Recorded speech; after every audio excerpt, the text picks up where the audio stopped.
The small town of Ravensbrook was surrounded by dense woods, a place where stories of strange occurrences whispered among the townsfolk. Among those stories, one stood out, a tale of a group of adventurous teenagers who had stumbled upon something beyond their understanding. It was a night that would haunt their memories forever. In the summer of 1995, 5 friends, Alex, Sarah, Mark, Lily, and Jake, decided to explore the forbidden woods. The overgrown trees cast eerie shadows as the moon's light filtered through the thick canopy. Laughter echoed through the trees as the group moved deeper into the woods, their flashlights cutting through the darkness. As they ventured farther, the woods seemed to change. The air grew colder, and an unsettling feeling settled in the pit of their stomachs. But their curiosity drove them on, leading them to an unexpected sight, a massive metallic structure half buried in the forest floor. It was unmistakably a UFO wreckage, surrounded by scorched earth and twisted trees. Amid the wreckage, they found pieces of technology unlike anything they had ever seen. Among them was a shard, a piece of otherworldly material that pulsed with an eerie light. Drawn by its strange allure, Alex picked it up and slipped it into his pocket. Unbeknownst to them, this simple act would set into motion a series of events that would shatter their peaceful lives.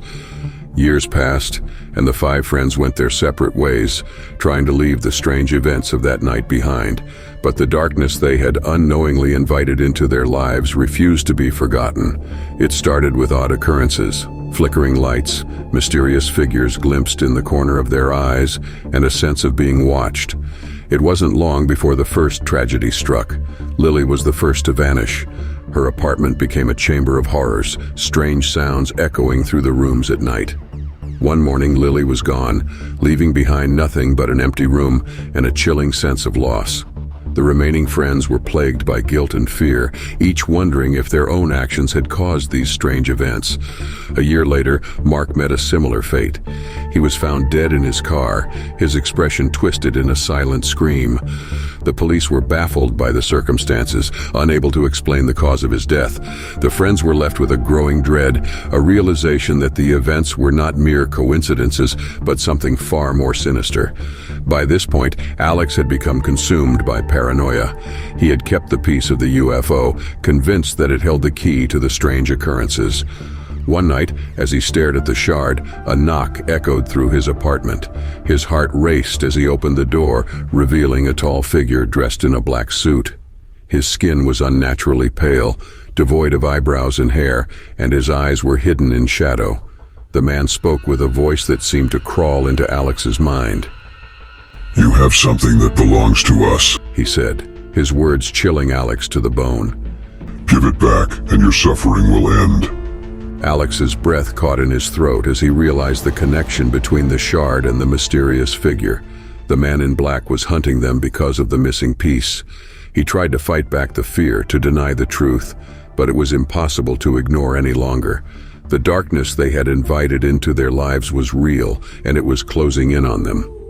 Fear drove the group to reunite, gathering at a remote cabin deep within the same forest where they had discovered the wreckage years ago.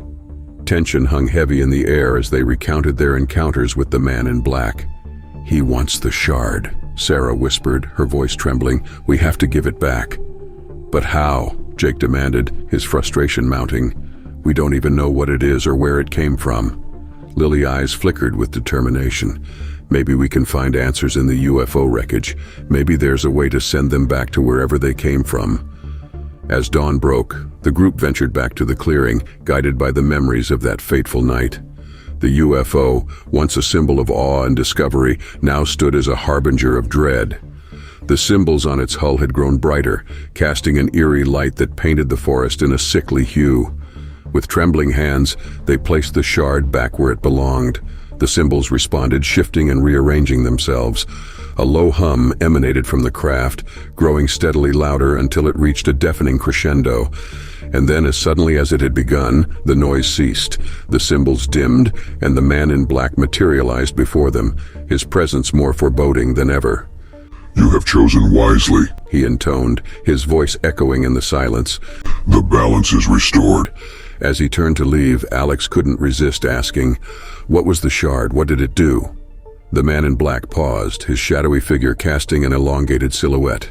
It was a key. With those enigmatic words, the man in black vanished once more, leaving the friends to ponder the mysteries they had been entangled in. Years passed, and the memory of the man in black and the UFO shard faded into legend. The friends went their separate ways, their bond forever strengthened by the horrors they had faced together. The forest, once a realm of fear and intrigue, reclaimed its tranquility, and the world remained blissfully unaware of the forces that had lurked in its shadows.